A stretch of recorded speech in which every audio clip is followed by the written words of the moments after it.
ನನ್ನ ಪ್ರೀತಿಯ ಗೆಳೆಯರೇ, ನರ್ಸಿಂಗ್ ಬಾಂಧವರೇ, ನರ್ಸಿಂಗ್ ವಿದ್ಯಾರ್ಥಿಗಳೇ ಹಾಗೂ ಕರ್ನಾಟಕ ರಾಜ್ಯ ಸರ್ಕಾರಿ ನೌಕರರೇ, ಆರೋಗ್ಯ ಮತ್ತು ಕುಟುಂಬ ಕಲ್ಯಾಣ ಇಲಾಖೆಯಲ್ಲಿ ಕಾರ್ಯನಿರತರಾದಂತಹ ಸರ್ಕಾರಿ ನೌಕರರೇ, ನಿಮಗೆಲ್ಲರಿಗೂ ನರ್ಸಿಂಗ್ ವ್ಯೂಸ್ ಕನ್ನಡ ಯೂಟ್ಯೂಬ್ ಚಾನಲ್ಗೆ ಸ್ವಾಗತ ಸುಸ್ವಾಗತ. ಗೆಳೆಯರು, ಇವತ್ತಿನ ವಿಚಾರ ಏನು ಅಂತಂದರೆ ವೆರಿ ಹಾಟ್ ಟಾಪಿಕ್ ನಡೀತಾ ಇದೆ. ಏನು ಹಾಟ್ ಟಾಪಿಕ್ ಅಂತಂದರೆ ಟ್ರಾನ್ಸ್ಫರ್ ಸಂಬಂಧಿಸಿದ್ದು, ವರ್ಗಾವಣೆ ಕುರಿತು. ಕಾರಣ, ಆರೋಗ್ಯ ಮತ್ತು ಕುಟುಂಬ ಕಲ್ಯಾಣ ಇಲಾಖೆಯಲ್ಲಿ ವರ್ಗಾವಣೆಗಳ ಭರ್ಜರಿ ನಡೀತಾ ಇದೆ. ಕೌನ್ಸಿಲಿಂಗ್ ಮೂಲಕ ಈ ಒಂದು ವರ್ಗಾವಣೆ ನಡೀತಾ ಇದೆ ಸ್ನೇಹಿತರೆ. ಸೊ ಅದರ ಬಗ್ಗೆ ನಾವಿವತ್ತು ಮಾತಾಡೋಣ ಇನ್ ಡೀಟೇಲ್ ಆಗಿ. ಏನು ಅಂತಂದರೆ KCSR ರೂಲ್ ಏನು ಹೇಳುತ್ತೆ ವರ್ಗಾವಣೆ ಕುರಿತು, ಕಂಪ್ಲೀಟ್ ಡೀಟೇಲನ್ನು ನೋಡೋಣ ಸ್ನೇಹಿತರೆ. ಬನ್ನಿ, KCSR ಕರ್ನಾಟಕ ಈ ಒಂದು KCSR ರೂಲಲ್ಲಿ ಏನಿದೆ, ವರ್ಗಾವಣೆ ಅಂದರೆ ಏನು, ಜನರಲ್ ಟ್ರಾನ್ಸ್ಫರ್ ರೂಲ್ಸ್ ಏನಿರ್ತವೆ ಅನ್ನೋದ್ರ ಬಗ್ಗೆ ಸವಿಸ್ತಾರವಾಗಿ ನೋಡೋಣ ಸ್ನೇಹಿತರೆ. ಸೊ ಯಾರು ಹೊಸದಾಗಿ ಒಂದು ನರ್ಸಿಂಗ್ ವ್ಯೂಸ್ ಕನ್ನಡ ಯೂಟ್ಯೂಬ್ ಚಾನಲ್ಗೆ ಬಂದಿದ್ದೀರಾ, ದಯವಿಟ್ಟು ಸಬ್ಸ್ಕ್ರೈಬ್ ಮಾಡ್ಕೊಳ್ಳಿ ಸ್ನೇಹಿತರೆ, ಮತ್ತು ನಿಮ್ಮ ಫ್ರೆಂಡ್ಸ್ಗಳ ಜೊತೆಗೆ ಇದರ ಒಂದು ಲಿಂಕ್ ಶೇರ್ ಮಾಡಿ, ಸೊ ದ್ಯಾಟ್ ಅವ್ರಿಗೆ ಕೂಡ ಹೆಲ್ಪ್ ಆಗಬಹುದು ಸ್ನೇಹಿತರೆ. KCSR rule for transfer, complete details. General transfer rule under KCSR. Transfer of government servant in Karnataka are regulated by KCSR rule. ನಮ್ಮ ಕರ್ನಾಟಕ ರಾಜ್ಯದ ಸರ್ಕಾರಿ ನೌಕರರ ಒಂದು ರೆಗ್ಯುಲೇಷನ್ ಯಾರು ಮಾಡ್ತಾರೆ, ಆ್ಯಸ್ ಪರ್ KCSR ರೂಲ್ ಪ್ರಕಾರನೇ ಅದು ರೆಗ್ಯುಲೇಟ್ ಮಾಡ್ತಾರೆ ಸ್ನೇಹಿತರೆ. Government transfer guidelines revised and issued annually ಅಂತಂದರೆ ಈ ಒಂದು ಸೆಟ್ ಗೈಡ್ಲೈನ್ಸ್ ಇದ್ದಾವೆ. ಈ ಒಂದು KCSR ರೂಲ್ ಪ್ರಕಾರ ವರ್ಗಾವಣೆ ಸಂಬಂಧಿಸಿದ ಒಂದು ಸೆಟ್ ಗೈಡ್ಲೈನ್ಸ್ ಇದ್ದಾವೆ. ಆದರೂ ಸಹಿತ ಕಾಲಕ್ಕೆ ಸಮಯಕ್ಕೆ ಅನುಗುಣವಾಗಿ ಆ ಒಂದು ರಿವೈಸ್ ಆಗ್ತಾ ಇರುತ್ತೆ ರೂಲ್ಸು. ಡಿಪಾರ್ಟ್ಮೆಂಟಲ್ ಸ್ಪೆಸಿಫಿಕ್ ಗೈಡ್ಲೈನ್ಸ್, ಪ್ರತಿಯೊಂದು ಡಿಪಾರ್ಟ್ಮೆಂಟಲ್ಲಿ ತನ್ನದೇ ಆದಂಥ ಗೈಡ್ಲೈನ್ಸ್ ಇದ್ದಾವೆ, ಜನರಲ್ ಗೈಡ್ಲೈನ್ಸ್ ಇದ್ದಾವೆ. ಅದರ ಮೇಲೆ ಡಿಪಾರ್ಟ್ಮೆಂಟ್ ವೈಸ್ ಸಪ್ರೇಟ್ ಆದಂತಹ ಗೈಡ್ಲೈನ್ಸ್ಗಳಿದ್ದಾವೆ ಸ್ನೇಹಿತರೆ. ಆಮೇಲೆ ಕೀ ಗೈಡ್ಲೈನ್ಸ್, ಟೆನ್ಯೂರ್ ಎಟ್ ಒನ್ ಪೋಸ್ಟಲ್ಲಿ ಎಷ್ಟು ದಿವಸ ಇರಬೇಕು ಎನ್ನುವುದರ ಬಗ್ಗೆ. ಮಿನಿಮಮ್ 3 ವರ್ಷಗಳು, ಮ್ಯಾಕ್ಸಿಮಮ್ 5 ವರ್ಷಗಳು. ಯೂಶ್ವಲಿ ಸಿಂಪಲಾಗಿ ಜನರಲ್ ಆಗಿ ಹೇಳ್ಬೇಕಂತಂದರೆ 3 ವರ್ಷದಿಂದ 5 ವರ್ಷಗಳು. Exception allowed with proper justification. If say for example ನಾವು ಲಾಸ್ಟ್ ಟೈಮ್ ಈ ಒಂದು ವರ್ಗಾವಣೆ ಕುರಿತು ನೋಡಿದಾಗ ಆರೋಗ್ಯ ಮತ್ತು ಕುಟುಂಬ ಕಲ್ಯಾಣ ಇಲಾಖೆಯಲ್ಲಿ ಸೇವೆ ಸಲ್ಲಿಸುತ್ತಿರುವಂತಹ ಮಾನದಂಡಗಳು ಏನು ಬಂದಿದ್ದೀವಿ, ಸೇವೆ ಎ ಗ್ರೂಪ್ ಆಗಲಿ, ಬಿ ಗ್ರೂಪ್ ಆಗಲಿ, ಸಿ ಗ್ರೂಪು ಮತ್ತು D group. Example C group ಮಾತಾಡಬೇಕಾದ್ರೆ ಅವರ ಎಲಿಜಿಬಿಲಿಟಿ ಟು ಟ್ರಾನ್ಸ್ಫರ್ 4 ವರ್ಷ ಇತ್ತು ಸ್ನೇಹಿತರೆ. ಸೊ ಅದೇ ರೀತಿ minimum 3 years, maximum 5 years usual ಇರುತ್ತೆ. ಎಕ್ಸೆಪ್ಷನ್ ಅಲೌಡ್ ಬೇಸ್ಡ್ ಆನ್ ಅವರು ಜಸ್ಟಿಫಿಕೇಷನ್, ಯಾವುದೇ ಒಂದು ಬ್ಯಾಕ್ಗ್ರೌಂಡ್ ಇರಬಹುದು, ಎಕ್ಸೆಪ್ಷನ್ ಅಲೌ ಮಾಡ್ತಾರೆ. ಆಮೇಲೆ ಟ್ರಾನ್ಸ್ಫರ್ ವಿಂಡೋ ಎಷ್ಟು ದಿವಸ ನೋಡೋಣ. Usually allowed only one set during a transfer season, generally April to June. Once in a year ಇದು ಅಲೌ ಮಾಡ್ತಾರೆ ಸ್ನೇಹಿತರೆ. ಜನರಲಿ ಏಪ್ರಿಲ್ ಮತ್ತು ಜೂನ್ ತಿಂಗಳುಗಳಲ್ಲಿ ಈ ಒಂದು ಟ್ರಾನ್ಸ್ಫರ್ ಪ್ರಕ್ರಿಯೆ ಇರುತ್ತೆ. Emergency or administrative reason can warrant out of session transfer ಅಂತಂದರೆ ಯಾವುದೇ ರೀತಿಯಂಥ ಆನ್ ಪಬ್ಲಿಕ್ ಇಂಟ್ರೆಸ್ಟು, ನಾಗರಿಕರ ಹಿತದೃಷ್ಟಿಯಿಂದ ಅಥವಾ ತುರ್ತು ಪರಿಸ್ಥಿತಿಯಲ್ಲಿ ಕಾಲಕ್ಕೆ ಟ್ರಾನ್ಸ್ಫರ್ ಕೂಡ ಮಾಡಬಹುದು. ಇದು ಒಂದು ಜನರಲ್ ಅಲ್ಲದೆ. ಟೈಪ್ಸ್ ಆಫ್ ಟ್ರಾನ್ಸ್ಫರ್, ಯಾವ ರೀತಿಯ ಟ್ರಾನ್ಸ್ಫರ್ಸ್ಗಳಿರ್ತವೆ ಅಂತಂದರೆ, administrative transfer in the interest of public service or administrative needs. Request transfer based on employees application, usually considered after 3 years of service at current place. ಅಂತಂದರೆ ಒಂದು 3 ವರ್ಷ ಸರ್ವಿಸಲ್ಲಿದ್ದಂತಹ ಯಾವುದೇ ಒಂದು ಎಂಪ್ಲಾಯಿ ಅವರಿಗೆ ಈ ಒಂದು ಕನ್ಸಿಡರ್ ಮಾಡಬಹುದು. Mutual transfer between 2 employees on a consent basis and within cadre. ಅಂದರೆ ಮ್ಯೂಚುವಲ್ ಟ್ರಾನ್ಸ್ಫರ್ ಏನು ಅಂತಂದರೆ, ಸೇಮ್ ಎಂಪ್ಲಾಯೀಸ್ಗಳಿದ್ದಾರೆ, ವಿದಿನ್ ಶಾರ್ಟ್ ಪೀರಿಯಡ್ ಆಫ್ ಟೈಮಲ್ಲಿ ನಾನು ಟ್ರಾನ್ಸ್ಫರ್ ತೊಗೋತೀನಿ, ಮ್ಯೂಚುವಲ್ ಆಗಿ ನೀನು ಈ ಕಡೆ ನನ್ನ ಪ್ಲೇಸಿಗೆ ಬಾ, ನಾನು ಆ ಕಡೆ ಹೋಗ್ತೀನಿ ಅನ್ನೋದಾದರೆ ಅದು ಮ್ಯೂಚುವಲ್ ಟ್ರಾನ್ಸ್ಫರ್ ಆಗಿರುತ್ತೆ ಸ್ನೇಹಿತರೆ. ಆಮೇಲೆ ನೆಕ್ಸ್ಟ್ ಬಂದು ಕಂಪ್ಯಾಷನೇಟ್ ಗ್ರೌಂಡ್ ಟ್ರಾನ್ಸ್ಫರ್, ದಯ ಮೂಲಕ transfer on request on various reasons. ಯಾವ್ಯಾವು ಏನು ನೋಡೋಣ. This type of transfer is allowed under special humanitarian grounds. Criteria and process are as follows. ಅಂತಂದರೆ ಈ ಒಂದು ಟ್ರಾನ್ಸ್ಫರ್ ಪ್ರಕ್ರಿಯೆ ಈ ಒಂದು ಇದರಲ್ಲಿ ಯಾವ ರೀತಿ ಅಲೌ ಮಾಡ್ತಾರೆ ಅಂತಂದರೆ ಈ ಕೆಲವೊಂದು ಕ್ರೈಟೀರಿಯಾಗಳನ್ನು ಫಾಲೋ ಮಾಡ್ತಾರೆ. ಯಾವ್ಯಾವು ನೋಡೋಣ. Eligibility conditions ಏನೇನಿರಬಹುದು.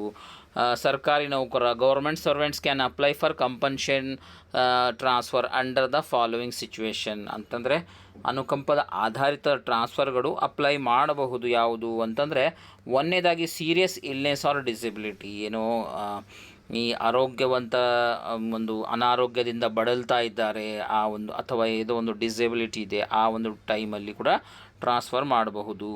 Employee or dependent family members suffer from chronic or terminal example cancer, kidney failure, heart disease.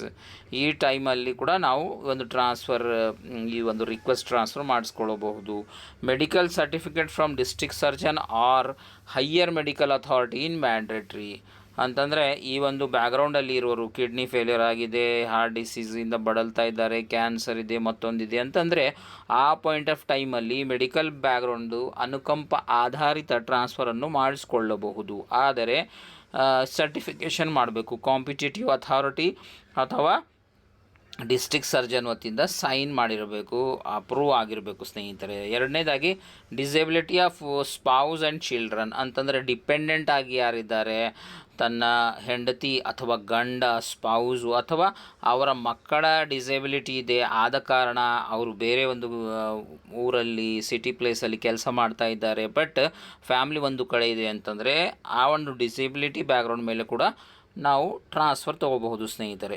ಈ spouse or child is differently abled certified under the rights of person with disability act ಅಂತಂದರೆ ಏನು disable ಇದೆ ಆಮೇಲೆ ಆ ಒಂದು ಆ್ಯಕ್ಟಿಂದ certify ಆಗ್ತಾರೆ ಅಂತಂದರೆ ಈ ಒಂದು ಅನುಕಂಪ ಅನಾರೋಗ್ಯದಿಂದ ಬಳಲುತ್ತಿರುವಂತಹ ಒಂದು ಸಬ್ ಕ್ಲಾಸಲ್ಲಿ ನಾವು ಟ್ರಾನ್ಸ್ಫರ್ಗೆ ಅಪ್ಲೈ ಮಾಡಬಹುದು.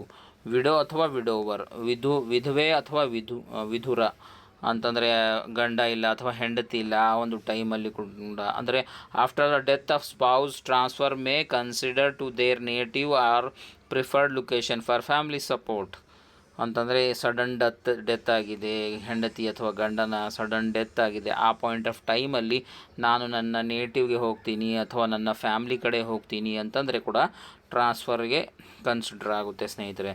ಸಿಂಗಲ್ ಪೇರೆಂಟ್ ಅಂದರೆ ಒಬ್ಬ ಪೇರೆಂಟ್, ಸಿಂಗಲ್ ಪೇರೆಂಟ್, ಇದರ ಬಗ್ಗೆ ಐ ಥಿಂಕ್ ನಾನು ವಿಡಿಯೋ ಮಾಡಿದ್ದೀನಿ. ಇಲ್ಲ ಅಂತಂದರೂ ಸಹ ಒಂದು ಸಿಂಗಲ್ ಪೇರೆಂಟ್ ಅಂದರೆ ಏನು ಎನ್ನುವುದರ ಬಗ್ಗೆ ಒಂದು ವಿಡಿಯೋ ಮಾಡ್ತೀನಿ ಸ್ನೇಹಿತರೆ. ಕೆಲವೊಬ್ಬರು ಕ್ವಶನ್ ಕೂಡ ಕೇಳಿದರು ಇದರ ಬಗ್ಗೆ.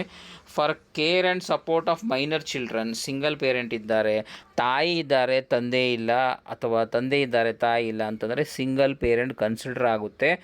ಆ ಒಂದು ಪಾಯಿಂಟ್ ಆಫ್ ಟೈಮಲ್ಲಿ ಕೂಡ ಅನುಕಂಪ ಆಧಾರಿತ ಫಾರ್ ಕೇರ್, ಮಕ್ಕಳ ಚಿಕ್ಕ ಮಕ್ಕಳಿದ್ದಾರೆ ಅಥವಾ ಡಿಸೇಬಲ್ ಇದ್ದಾರೆ ಮತ್ತೊಂದಿದ್ದಾರೆ ಅಂತಂದರೆ ಆ ಪಾಯಿಂಟ್ ಆಫ್ ಟೈಮ್ ಕೂಡ ಒಂದು ಸಿಗುವಂಥ ಟ್ರಾನ್ಸ್ಫರು ಸಿಂಗಲ್ ಪೇರೆಂಟ್ ಟ್ರಾನ್ಸ್ಫರ್. ಆಮೇಲೆ ಸ್ಪೌಸ್ ವರ್ಕಿಂಗ್ ಇನ್ ಗೌರ್ಮೆಂಟ್ ಅಂತಂದರೆ ಫಾರ್ ಎಕ್ಸಾಂಪಲ್ ಯಾವುದೇ ಒಂದು ಜಿಲ್ಲೆಯಲ್ಲಿ ಗಂಡ ಕೆಲಸ ಮಾಡ್ತಾನೆ, ಇನ್ನೊಂದು ಜಿಲ್ಲೆಯಲ್ಲಿ ಹೆಂಡತಿ ಕೆಲಸ ಮಾಡ್ತಾ ಇದ್ದಾರೆ ಅಂತಂದರೆ ಆ spouse working in government sector transfer may be requested to same station or nearby location ಅಂತಂದರೆ ವಿವಿಧ ಇಲಾಖೆ ಆಗಲಿ ಅಥವಾ ಒಂದೇ ಇಲಾಖೆ ಇದೆ ಬಟ್ ಇಬ್ಬರು ಗೌರ್ಮೆಂಟ್ ಸರ್ವೆಂಟ್ ಇದ್ದಾರೆ ಅಂತಂದರೆ ಆ ಪಾಯಿಂಟ್ ಆಫ್ ಟೈಮಲ್ಲಿ ಕಪಲ್ ಬೇಸಿಸ್ ಟ್ರಾನ್ಸ್ಫರ್ ಕೂಡ ಮಾಡಿಸಿಕೊಳ್ಳಬಹುದು. ಅಪ್ಲಿಕೇಶನ್ ಪ್ರಾಸೆಸ್ ಏನಿರುತ್ತೆ ಅಂತಂದರೆ ವಿವಿಧ ಅಪ್ಲಿಕೇಶನ್ ಪ್ರಾಸೆಸ್ ಇರಬಹುದು, ವಿವಿಧ ಇಲಾಖೆಗಳಲ್ಲಿ ವಿವಿಧ ಅಪ್ಲಿಕೇಶನ್ ಪ್ರಾಸೆಸ್ ಇರಬಹುದು ಸ್ನೇಹಿತರೆ. ಆಮೇಲೆ ಕಾಲಕ್ಕೆ ಏನು ಹೊಸ ಅಪ್ಡೇಷನ್ ಏನು ರಿವೈಸ್ ಆಗ್ತಾ ಇದ್ದಾವೆ, ಬೇಸ್ಡ್ ಆನ್ ದ್ಯಾಟ್ ಕೂಡ ಇರಬಹುದು. ಅಪ್ಲಿಕೇಶನ್ ಪ್ರಾಸೆಸ್ ಈಗ ಜಸ್ಟ್ ಇನ್ ಜನರಲ್ ಆಗಿ ನೋಡೋಣ ಬನ್ನಿ. Submission of application, request transfer ಆಗಲಿ ಯಾವುದೇ ಆಗಲಿ, submission of application process address to the head of the department or appointment authority through proper channel ಅಂತಂದರೆ ನಿಮಗೆ ಟ್ರಾನ್ಸ್ಫರ್ ಬೇಕಾಗಿದೆ, ರಿಕ್ವೆಸ್ಟ್ ಮಾಡ್ತಾ ಇದ್ದೀರಾ ಅಂತಂದರೆ ನಿಮ್ಮ ಮೆಡಿಕಲ್ ಆಫೀಸರ್ ಅಥವಾ ನೀವು ಆಸ್ಪತ್ರೆಗಳಲ್ಲಿ ಕೆಲಸ ಮಾಡ್ತಾ ಇದ್ದಾರೆ ನಿಮ್ಮ ಮೆಡಿಕಲ್ ಆಫೀಸರ್ ಅಡ್ಮಿನಿಸ್ಟ್ರೇಟಿವ್ ಆಗಲಿ ಅಥವಾ ಕಾಂಪಿಟೇಟಿವ್ ಅಥಾರಿಟಿಗೆ ನೀವು ರಿಕ್ವೆಸ್ಟ್ ಮಾಡ್ಕೋತೀರಾ. ಬಟ್ ಡೈರೆಕ್ಟ್ ನೀವು ರಿಕ್ವೆಸ್ಟ್ ಕೊಡುವಂಗಿಲ್ಲ, ನಿಮ್ಮ ಪ್ರಾಪರ್ ಚಾನಲಿಂದ ಹೋಗಬೇಕು. ಫಾರ್ ಎಕ್ಸಾಂಪಲ್ ನೀವೆಲ್ಲಾದರೂ ತಾಲೂಕು ಆಸ್ಪತ್ರೆಯಲ್ಲಿ ಜಿಲ್ಲಾಸ್ಪತ್ರೆಯಲ್ಲಿ ಕೆಲಸ ಮಾಡ್ತಾ ಇದ್ದೀರಾ ಅಂತಂದರೆ ಅಲ್ಲಿರುವಂತಹ ಅಡ್ಮಿನಿಸ್ಟ್ರೇಟಿವ್ ಮೆಡಿಕಲ್ ಆಫೀಸರ್ ಯಾರಿದ್ದಾರೆ ಅವರ ಮುಖಾಂತರ ನಿಮ್ಮ ಕಾಂಪಿಟೇಟಿವ್ ಅಥಾರಿಟಿಗೆ ಈ ಒಂದು ರಿಕ್ವೆಸ್ಟ್ ಮಾಡಿಸಿಕೊಳ್ಳಬಹುದು. ಸಪೋರ್ಟಿಂಗ್ ಡಾಕ್ಯುಮೆಂಟ್ಸ್ ಅಂತಂದರೆ ಈ ಒಂದು ಟ್ರಾನ್ಸ್ಫರ್ ಪ್ರಕ್ರಿಯೆಯಲ್ಲಿ ನೀವು ಅಪ್ಲಿಕೇಶನ್ ಹಾಕ್ತೀರಾ, ನಿಮಗೆ ಬೇಕಾಗುವಂಥ ಸಪೋರ್ಟಿಂಗ್ ಡಾಕ್ಯುಮೆಂಟ್ಸ್ ಏನು ಅಂತಂದರೆ ಬನ್ನಿ ನೋಡೋಣ. Medical certificate, disability certificate, death certificate must be attached. ಅಂತಂದರೆ ಈ ಮೆಡಿಕಲ್ ಬ್ಯಾಕ್ಗ್ರೌಂಡಲ್ಲಿ ನೀವು ಏನಾದರೂ ಟ್ರಾನ್ಸ್ಫರ್ ತೊಗೋತಾ ಇದ್ದರೆ ಆ ಒಂದು ಮೆಡಿಕಲ್ ಅನಾರೋಗ್ಯದಿಂದ ಬಳಲುವುದು ಮತ್ತೊಂದು ಅದರ ಒಂದು ಪರ್ಟಿಕ್ಯುಲರ್ ಸರ್ಟಿಫಿಕೇಟ್ ಬೇಕು. ತದನಂತರ ಡಿಸೇಬಿಲಿಟಿ ಸರ್ಟಿಫಿಕೇಟ್, ಏನಾದರೂ ಡಿಸೇಬಿಲಿಟಿಯಿಂದ ಇದೆ, ಮಕ್ಕಳಿದ್ದಾರೆ ಅಥವಾ ಸ್ಪೌಸ್ ಇದೆ ಅಂತಂದರೂ ಸಹ ನೀವೊಂದು ಸರ್ಟಿಫಿಕೇಟ್ ಪಡೆದುಕೊಳ್ಳಿರಬೇಕು. Sudden death of the spouse ಆಗಿದ್ದರೆ ಆ ಪಾಯಿಂಟ್ ಆಫ್ ಟೈಮಲ್ಲಿ ಕೂಡ ಡೆತ್ ಸರ್ಟಿಫಿಕೇಟನ್ನು ಲಗತ್ತಿಸಬೇಕಾಗುತ್ತದೆ. ವೆರಿಫಿಕೇಷನ್, ನೆಕ್ಸ್ಟ್ ಬಂದು verification concerned authority verifies the authenticity of document and ground claimed. ಅಂತಂದರೆ ಕನ್ಸರ್ನ್ಡ್ ಅಥಾರಿಟಿ, ಹೌದು ನೀವು ಡೆತ್ ಸರ್ಟಿಫಿಕೇಟ್ ಕೊಟ್ಟಿದ್ದೀರಾ, ನಿಮ್ಮ ಸ್ಪೌಸು ತೀರ್ಕೊಂಡಿದ್ದಾರಾ ಇಲ್ಲ, ಡಿಸೇಬಿಲಿಟಿ ಸರ್ಟಿಫಿಕೇಟ್ ಕೊಟ್ಟಿದ್ದಾರಾ, ಡಿಸೇಬಲ್ ಇದ್ದಾರಾ ಇಲ್ಲ, ಮೆಡಿಕಲ್ ಬ್ಯಾಕ್ಗ್ರೌಂಡ್ ಸರ್ಟಿಫಿಕೇಟ್ ಕೊಟ್ಟಿದ್ದೀರಾ, ಅದು ಇದೇನಾ ಇಲ್ಲ ಎನ್ನುವಂಥ ಕಾಂಪಿಟೇಟಿವ್ ಅಥಾರಿಟಿ ವೆರಿಫೈ ಮಾಡುತ್ತೆ ಸ್ನೇಹಿತರೆ. ಆಮೇಲೆ ಅಪ್ರೂವಲ್ ಪರವಾನಗಿ ಕೊಡಬೇಕಾ ಇವರಿಗೆ ಇಲ್ಲ ಅಂತಂದು based on the merit and vacancy availability. ನೀವು ಹೇಳುವಂಥ ಸತ್ಯತೆ ಎಷ್ಟಿದೆ, ಜಸ್ಟಿಫೈ ಕರೆಕ್ಟ್ ಮಾಡ್ತಾ ಇದ್ದೀರಾ ಅಥವಾ ಇಲ್ಲ, ಅದು ಆಮೇಲೆ ಎಲ್ಲಿ ನಿಮಗೆ ಟ್ರಾನ್ಸ್ಫರ್ ಬೇಕು ಅಲ್ಲಿ ವೇಕೆಂಟ್ ಪೊಸಿಷನ್ ಇದೆನಾ ಇಲ್ಲ ನೋಡಿಕೊಂಡು ಟ್ರಾನ್ಸ್ಫರ್ಗೆ ಅಪ್ರೂವಲ್ ಕೊಡಬಹುದು ಸ್ನೇಹಿತರೆ. Transfer order will be specify the reason as compassionate grounds. ಅಂತಂದರೆ ಅನುಕಂಪ ಆಧಾರದ ಮೇಲೆ ನೀವು ಆವಾಗ ಟ್ರಾನ್ಸ್ಫರ್ ತೊಗೋತಾ ಇದ್ದರೆ ನಿಮಗೆ ಪರ್ಟಿಕ್ಯುಲರ್ ಪ್ಲೇಸಲ್ಲಿ ಟ್ರಾನ್ಸ್ಫರ್ ಬೇಕಾಗುತ್ತೆ ಎನ್ನುವುದು, ಆಮೇಲೆ ಅಲ್ಲಿ ನಾನು ಟ್ರಾನ್ಸ್ಫರ್ ಬೇಕು ಅಂತಂದರೆ ಸ್ಪೆಸಿಫಿಕೇಷನ್ ಆಗಿ ಬರೆಯಬೇಕಾಗುತ್ತದೆ. ಸೋ ಜಿಲ್ಲೆಯಲ್ಲಿ ಆಸ್ಪತ್ರೆಯಲ್ಲಿ ಖಾಲಿ ಪೋಸ್ಟ್ ಇದ್ದಾವೆ, ನಾನು ಅಲ್ಲಿ ಹೋಗಲಿಕ್ಕೆ ಬಯಸ್ತೀನಿ ಅನ್ನೋದು. ರಿಲಿವೆಂಟ್ ಜಿಯೋಸ್ ಆ್ಯಂಡ್ ರೆಫರೆನ್ಸಸ್ ಅಂತಂದರೆ ಗೌರ್ಮೆಂಟ್ ಆರ್ಡರ್ಸ್ ಏನಿದ್ದಾವೆ ಇದಕ್ಕೆ ಸಂಬಂಧಿಸಿದ್ದು, ಆಮೇಲೆ ರೆಫರೆನ್ಸ್ಗಳೇನಿದ್ದಾವೆ ಬನ್ನಿ ನೋಡೋಣ. Government order DPAR 30 SCR 2021 date 7/6/2021 ಅಂತಂದರೆ ಗೌರ್ಮೆಂಟ್ ಆರ್ಡರ್ DPARದು 30 SCR 2021 ದಿನಾಂಕ 7/6/2021 ಕಾಮನ್ ಟ್ರಾನ್ಸ್ಫರ್ ಗೈಡ್ಲೈನ್ಸ್. ಎಲ್ರಿಗೂ ನೀವು ಇದು ನೋಡುತ್ತಿರಬಹುದು ಕಾಮನ್ ಟ್ರಾನ್ಸ್ಫರ್ ಗೈಡ್ಲೈನ್ಸ್ ಬಗ್ಗೆ. ಸೊ ಇದೊಂದಾಯಿತು. ಮತ್ತು next circular by department of personnel administrative reforms. ಈ ಒಂದು ಅದೇ ಸೇಮ್ DPARದೇ personnel administrative reforms issued annually with transfer rules. Every year ಇವರು DPARದವರು ಈ ಒಂದು ಟ್ರಾನ್ಸ್ಫರ್ ಗೈಡ್ಲೈನ್ಸು ಆಮೇಲೆ ರಿವೈಸ್ ಗೈಡ್ಲೈನ್ಸನ್ನು ಪ್ರಕಟ ಮಾಡ್ತಾರೆ ಸ್ನೇಹಿತರೆ. ಅದು ಒಂದು ರೆಫರೆನ್ಸ್ ಆಯಿತು. ಅಂದರೆ government orders. Supreme court high court guidelines must be followed in case of legal challenges or exceptions. ಏನಾದರೂ ಎಕ್ಸೆಪ್ಷನ್ಸ್ ಇದ್ದಾವೆ, ಲೀಗಲ್ ಚಾಲೆಂಜ್ ಫೇಸ್ ಮಾಡ್ತಾ ಇದ್ದಾರೆ ಯಾರು ಗೌರ್ಮೆಂಟ್ ಎಂಪ್ಲಾಯಿ ಅಂತಂದರೆ ಅಂಥ ಒಂದು ಪಕ್ಷದಲ್ಲಿ ಸುಪ್ರೀಂ ಕೋರ್ಟ್ ಆರ್ಡರ್ಸ್ ಏನು ಬರ್ತಾವೆ, ಕಾಲಕಾಲಕ್ಕೆ ಬಂದಂಥ ಸುಪ್ರೀಂ ಕೋರ್ಟ್ ಅಥವಾ ಸ್ಟೇಟ್ ಹೈಕೋರ್ಟ್ ಆರ್ಡರ್ಗಳೇನು ಬರ್ತಾವೆ ಅದು ಕೂಡ ಎಕ್ಸೆಪ್ಟ್ ಮಾಡಲಾಗುತ್ತದೆ. ಆ್ಯಸ್ ಎ ಗೌರ್ಮೆಂಟ್ ಆರ್ಡರ್ ಏನಿದೆ ಅದೇ ರೀತಿ ನಾವು ಕೋರ್ಟ್ ಆರ್ಡರ್ ಕೂಡ ನೋಡಬೇಕಾಗುತ್ತೆ ಸ್ನೇಹಿತರೆ. ಪಾಯಿಂಟ್ ಟು ರಿಮೆಂಬರ್, ಮನದಲ್ಲಿಡುವಂಥ ಕೆಲವೊಂದು ಪಾಯಿಂಟ್ಸ್ಗಳು ಏನು ನೋಡೋಣ. ಕಂಪ್ಯಾಷನೇಟ್ ಟ್ರಾನ್ಸ್ಫರ್ ಅಂದರೆ ಅನುಕಂಪ ಆಧಾರಿತ ವರ್ಗಾವಣೆ. Or not right but concession considered as a case by case basis. ಅಂತಂದರೆ ಈ ಅನುಕಂಪ ಆಧಾರದ ಮೇಲೆ ಏನು ಟ್ರಾನ್ಸ್ಫರ್ ನಾವು ತೊಗೋತೀವಿ ಎಲ್ರಿಗೂ ಅಪ್ಲಿಕೇಬಲ್ ಆಗಲ್ಲ. ಆದರೂ ಸಹ ಈಗ ಒಂದು ಪರ್ಸನ್ನಿಂದ ಮತ್ತೊಂದು ಪರ್ಸನ್ ನೋಡಿದರೆ ಅದು ಡಿಫ್ರೆನ್ಸ್ ಕಾಣಿಸಿಕೊಳ್ಳಬಹುದು. ಆಮೇಲೆ misuse or false document can be lead to disciplinary action. ಅಂತಂದರೆ ನಾನು ಈ ಒಂದು ಕಂಪನ್ಸೇಷನ್ ಆಧಾರದ ಮೇಲೆ ಟ್ರಾನ್ಸ್ಫರ್ ನಾವು ತೊಗೊಳ್ಳಿಕ್ಕೆ ನೋಡ್ತಾ ಇದ್ದೀನಿ, ಬಟ್ ಅಲ್ಲಿ ಕಂಪನ್ಸೇಟ್ ಯಾವ ರೀತಿ ಮಾಡಬೇಕು ಏನು ಜಸ್ಟಿಫಿಕೇಷನ್ ಇಲ್ಲ, ಫಾಲ್ಸ್ ಡಾಕ್ಯುಮೆಂಟನ್ನು ಲಗತ್ತಿಸಿ ನೀವು ಟ್ರಾನ್ಸ್ಫರ್ ತೊಗೊಳ್ಳಿಕ್ಕೆ ಪ್ರಯತ್ನ ಮಾಡ್ತಾ ಇದ್ದೀರಿ ಅಂತಂದರೆ ಆ ಪಾಯಿಂಟ್ ಆಫ್ ಟೈಮಲ್ಲಿ ಏನಾದರೂ ಕಾಂಪಿಟೇಟಿವ್ ಅಥಾರಿಟಿಗೆ ಗೊತ್ತಾಯಿತು ಇವರು ತಪ್ಪು ಮಾಹಿತಿಯನ್ನು ಸಲ್ಲಿಸ್ತಾರೆ ಅಂತಂದರೆ ಡಿಸಿಪ್ಲಿನರಿ ಆ್ಯಕ್ಷನ್ ತೆಗೆದುಕೊಳ್ಳಲಾಗುವುದೇನೋ ಅಂಥ ಮಾತನ್ನು ಹೇಳ್ತಾ ಇದ್ದಾರೆ ಸ್ನೇಹಿತರೆ. Transfer are subject to availability of vacancies at the requested place. ಅಂತಂದರೆ ಟ್ರಾನ್ಸ್ಫರ್ ನಾವು ಒಂದು ಪ್ಲೇಸಲ್ಲಿ ಒಂದು ವೇಕೆನ್ಸಿ ಇದೆ ಅಂದರೆ 10 ಜನ ನಾವು ಟ್ರಾನ್ಸ್ಫರ್ಗೆ ಅಪ್ಲೈ ಮಾಡಿದ್ದೀವಿ ಅಂತಂದರೆ 10 ಜನರನ್ನು ನಾವು ಟ್ರಾನ್ಸ್ಫರ್ ಮಾಡಲಿಕ್ಕೆ ಆಗಲ್ಲ. ಕಾರಣ ಒಂದೇ ಪೋಸ್ಟ್ ಇದೆ 10 ಜನರಿಗೆ, ಅದು ಪರ್ಟಿಕ್ಯುಲರ್ ಪೋಸ್ಟ್ ಕೊಡೋಕ್ಕೆ ಆಗಲ್ಲ. ಸೊ ಇದು ಕೂಡ ಒಂದು ಮನದಲ್ಲಿ ಇಟ್ಕೊಳ್ಳಬೇಕು ಸ್ನೇಹಿತರೆ. ಸೊ ಇಷ್ಟೆಲ್ಲ ಒಂದು ಜನರಲ್ ಟಾಪಿಕನ್ನು ನಾನು ನಿಮ್ಮೊಂದಿಗೆ ಶೇರ್ ಮಾಡ್ತಾ ಇದ್ದೀನಿ. ಕಾರಣ ಎಷ್ಟು ಟೆನ್ಸ್ಡ್ ಇದ್ದಾರೆ ಅಂತಂದರೆ, ಈಗ ಜಾಬ್ ಮಾಡಿಕೊಂಡು ಸುಮಾರು 10 ವರ್ಷ, 15 ವರ್ಷ, 20 ವರ್ಷದಿಂದ ತಮ್ಮ ತಮ್ಮ ಜಿಲ್ಲೆಗಳನ್ನು ಬಿಟ್ಟು ಉತ್ತರ ಕರ್ನಾಟಕದಿಂದ ದಕ್ಷಿಣ ಕರ್ನಾಟಕ, ದಕ್ಷಿಣ ಕರ್ನಾಟಕದಿಂದ ಉತ್ತರ ಕರ್ನಾಟಕ, ಮಧ್ಯ ಕರ್ನಾಟಕ ಇಲ್ಲೆಲ್ಲ ಸರ್ಕಾರಿ ನೌಕರರು ಕಾರ್ಯನಿರತರಾಗಿದ್ದಾರೆ ಸ್ನೇಹಿತರೆ. ಸೊ ಏನು ನಾವು KCSR ಏನು ಹೇಳುತ್ತೆ, ಯಾವ ರೀತಿ ಟ್ರಾನ್ಸ್ಫರ್ ಆಗುತ್ತೆ, ಕಂಪನ್ಸೇಷನ್ ಟ್ರಾನ್ಸ್ಫರ್ ಅಂದರೆ ಏನು, ಆಮೇಲೆ ಅದು ಯಾವ ರೀತಿ ವರ್ಕ್ ಆಗುತ್ತೆ ಅನ್ನೋದರ ಬಗ್ಗೆ ತಲೆ ಕೇಳಿಸ್ಕೊತಾ ಇದ್ದಾರೆ ಸ್ನೇಹಿತರೆ. ಸೊ ಅದಕ್ಕೋಸ್ಕರ ಒಂದು ಕಿರು ಆದಂಥ ವಿಡಿಯೋ ಮಾಡಿ ನಿಮ್ಮೊಂದಿಗೆ ಶೇರ್ ಮಾಡೋಣ ಅಂತ ಹೇಳಿಬಿಟ್ಟಿತ್ತು. ಬಟ್ ಸುಮಾರು 2-3 ದಿವಸಗಳಿಂದ ವಿಡಿಯೋ ಮಾಡಲಿಕ್ಕೆ ಆಗಲಿಲ್ಲ, ಕಾರಣ ತುಂಬ ಬ್ಯುಸಿ ಇದೆ ಸ್ನೇಹಿತರೆ.